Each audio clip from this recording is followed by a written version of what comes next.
જાઓ જાઓ. જમાઈ 4 છે મારે. ચારે આયલા છે કે નહીં એમ જો.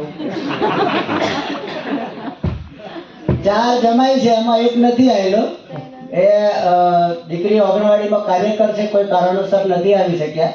આ ભીમરાજ અંગારી રોયલ્ટી અચીવર છે. જિગ્નેશ કુમાર પશુપાલન ડોક્ટર છે, રોયલ્ટી અચીવર છે. અને આ કમલેશ કુમાર છેલ્લા જમાઈ છે, હમણાં 12/6 લગ્ન કર્યું છે. 12/6 લગ્ન કર્યું અને રેવાઈ આવ્યા મારા દીકરીનો હાથ માંગવા માટે.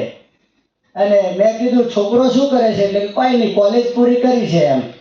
મેં કીધું સગાઈ તો કરી દઉં દીકરીને એમ, પણ આરસીએમમાં રજીસ્ટ્રેશન કરવું પડે તો જ દીકરીની સગાઈ થાય. એટલે વેવાય નવા હતા એટલે ખબર ના પડી. એટલે કે એ શું છે? તો બીજા માણસે સમજાવે કે આ મેઠું મરસું બજારમાંથી ખાતા નથી, આરસીએમ નું જ ખાય છે. ને આ દીકરી આજ દિવસ સુધી આરસીએમ નું જ મેઠું મરસું ખાધેલું છે, એટલે બજારનું ખાશે નહીં. એટલે આરસીએમ માં તમારે જો આ દીકરી લઈ જવી હોય તો આરસીએમ માં આવવું પડશે. તો 5000 રૂપિયાની ખરીદી કરી અને આ જમાઈનું રજીસ્ટ્રેશન કર્યું અને મેં દીકરીને હગાઈ કરી, લગ્ન પણ થઈ ગયું. આજે ઓપનર પિન ઉપર છે. ટૂંક સમયમાં એકાદ વર્ષની અંદર રોયલ્ટી અચીવર્સ બની જશે. આ પ્રમાણે મિત્રો દરેક બહારથી નજીક દૂરથી ગમે તેટલા મિત્રો ગમે તે વર્ગના હોય, ખેતી કરતા હોય, વેપારી વર્ગના હોય, ગવર્મેન્ટ સર્વિસ ચાલુ હોય, રિટાયર સર્વાન્ટ મિત્રો હોય, મહિલા હોય, દરેક મિત્રો વેસ્ટ ટાઈમનો બેસ્ટ ઉપયોગ કરી અને આ આપણા આર્થિક આઝાદીના અભિયાનમાં આપણે બહુ જ આગળ વધી શકવાની એક તક છે. અને રોગમુક્ત ભારત બનાવવાનું આરસીએમ એક મિશન છે.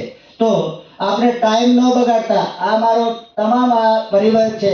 આ મારો બીજા નંબરનો દીકરો છે વિજય એસ દેવડા, અને આ મારા મિનિસ્ટર છે મારા. હો મેં પણ પહેલા એવું વિચાર્યું કે સાહેબ એમ કીધું કે મેં કીધું આરસીએમમાં હું હતું, કંઈક પકડાઈ જઈએ તો એનું જ રજીસ્ટ્રેશન કર્યું.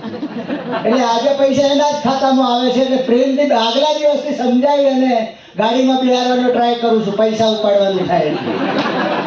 બરાબર, આખો મારો આ પ્રમાણે પરિવાર છે. એટલે બધાને પરિવાર છે, જમાઈ છે, દરેક મિત્રોને પરિવાર છે.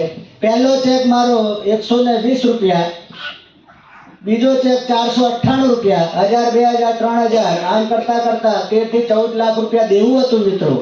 એના કાઢી અને ક્યારેય કન્ફ્યુઝાઈ કરી જ નથી. પૈસા આપે કે વધે કે નહીં વધે, પણ વાપરવાનું મેં કંઈ બાકી રાખ્યું નથી. આમ શોખ પૂરેપૂરો જ કરે છે. કારણ કે હિંમત મદદ તો મદદ ખુદા. અને એ કૃપાથી ખબર નહીં આરસીએમ અમારા જીવનમાં આવ્યું અને છેલ્લો લાસ્ટ ચેક મારો 1,29,000 રૂપિયા, ટોટલ ઇન્કમ 44 લાખ રૂપિયા મારા પરિવારમાં આવી ચૂક્યું છે. હજી તો મને એવું લાગે છે કે માલિકને ખબર નહીં ક્યાં લઈ જાય છે. તો પણ મારું સપનું છે, હજી તો પાયો જ ગોડાય છે, બિલ્ડિંગ મંજિલ બનાવવાની બાકી છે. બરાબર, તો તમામ મિત્રોને મારી આગ્રહપૂર્વક વિનંતી છે કે આ અભિયાનને બધા 100% ધ્યાન આપી 100% ખરીદી કરી અને આપણે આવનારી પેઢી અને આવનારા જનરેશનને આગળ લઈ જઈએ એવી આશા સાથે જય ભારત, જય આરસીએમ.